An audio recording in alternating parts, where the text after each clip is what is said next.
बिहार में जमीन सर्वे को लेकर के यहाँ पे बदलाव किए गए हैं जो कि 2025 में किस तरह से आप सभी लोगों को जमीन का जो सर्वे है कैसे कराना है और क्या यहाँ पे नए नियम लागू किए गए हैं, पूरी जानकारी इस वीडियो में आप सभी लोगों को बताने वाला है।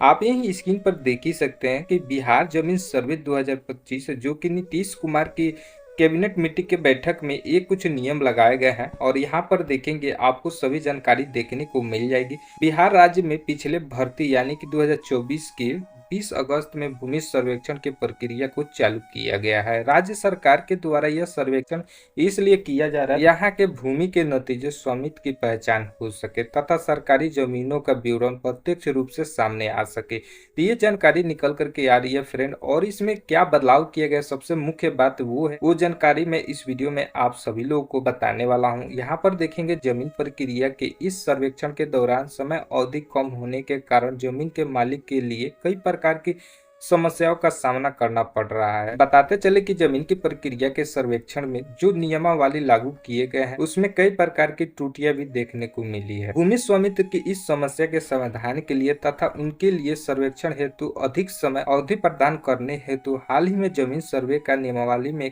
कई प्रकार की महत्वपूर्ण संशोधन कर दिए गए हैं। इसके अलावा इसकी अधिक सुविधाएं के लिए नियम भी यहाँ पे शामिल किए गए हैं। तो ये जानकारी है दोस्तों, और हम बताएंगे यहाँ पर देखेंगे आपकी जानकारी के लिए बता दें कि बिहार सरकार में हाल ही में मंगलवार के दिन मुख्यमंत्री श्री नीतीश यादव जी के अध्यक्षता में कैबिनेट मीटिंग के बैठक में आयोजन किया गया था। इस बैठक के दौरान भूमि सर्वेक्षण के नियम में संशोधन करने के लिए कैबिनेट मीटिंग के बैठक सदस्यों के द्वारा अपने अपने मत जताए गए हैं। इस मतों के दौरान नए नियमों को लागू करते हुए कैबिनेट मीटिंग के 33 एजेंट के द्वारा अपने मोहर भी लगाए गए हैं। बताते चले कि इस वर्ष 2025 से इन सभी जमीन सर्वेक्षण के नियमों में आधिकारिक रूप से लागू कर दिए गए हैं, जिससे अब भूमि में स्वामित्व के लिए काफी सहूलियत होने वाली है। और यहाँ पे बता दें भूमि सर्वेक्षण के लिए नए नियम, बिहार राज्य की सरकार के द्वारा भूमि सर्वेक्षण के लिए लागू किए गए नए नियमों के कार्य इस तरह से हैं दोस्तों, जो कि मैं आप सभी लोग को यहाँ पे पढ़ के बताने वाला हूँ। पिछले दिनों की तुलना में अब सर्वे की मियादी 6 महीने तक बढ़ा दी गई है। राजस्व ग्राम एवं मानचित्र के सत्यापन की अवधि को 3 माह तक कर दी गई है। रैयतों की दावे की अवधि को बढ़ा करके 60 दिन यानी कि 2 माह तक कर दिया गया है। इसके अलावा जमीन के दस्तावेजों को जमा करने की अवधि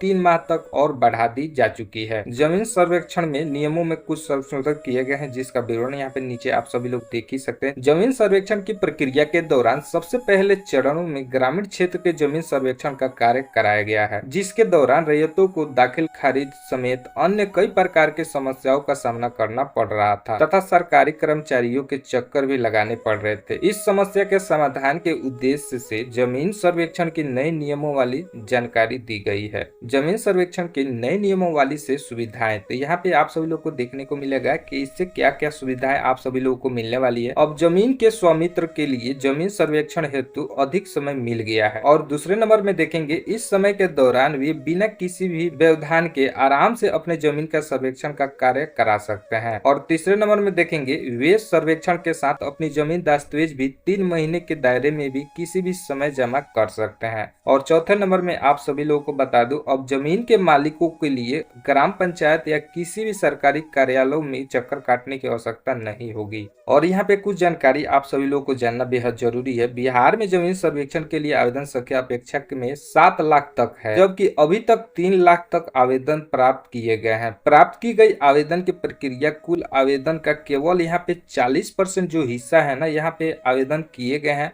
और यहाँ पे काफी सारे जो लोग हैं ना अभी तक सर्वे नहीं किए हैं। और यहाँ पे सर्वे करने के जो प्रक्रिया है आप सभी लोगों को जानना भी बेहद जरूरी हो जाता है। यहाँ पर देखेंगे आवेदन करने के लिए सबसे पहले DIRS की अधिकारी वेबसाइट पर जाना होगा। इस वेबसाइट के होम पेज पर अपनी जमीन की जानकारी के साथ अन्य मुख्य विवरण दर्ज करना होगा। और तीसरे नंबर में जानेंगे यह जानकारी दर्ज करने के बाद जमाबंदी रसीद को स्कैन करके अपलोड करना होगा। और चौथे नंबर में देखेंगे अब फॉर्म को भरना होगा एवं सबमिट बटन की सहायता से जमा कर देना होगा। तो इस तरह से जो है कि प्रक्रिया दी गई है, जो कि आप सभी लोगों को ऑनलाइन के माध्यम से यहाँ पे आवेदन करना होगा, जो कि DRCC को पोर्टल पे जा करके वहाँ पे ऑनलाइन आवेदन कर सकते हैं। अगर आप सभी लोग यहाँ पे ऑनलाइन आवेदन नहीं कर पाते हैं तो वीडियो को कमेंट सेक्शन में कमेंट कीजिएगा, मैं आपको वीडियो प्रोवाइड कर दूंगा। उस तरह से आप जो है कि ऑनलाइन यहाँ पे फॉर्म भर के सबमिट कर सकते हैं। तो वीडियो कैसा लगा फ्रेंड, वीडियो को लाइक कर कमेंट सेक्शन में जरूर बताइएगा। साथ ही हमारे चैनल पर नया है तो चैनल को सब्सक्राइब कर लीजिएगा, क्योंकि इस तरह की जो भी अपडेट रहती है आप सभी लोग को हमारे चैनल पे देखने को मिलता रहेगा। Thanks for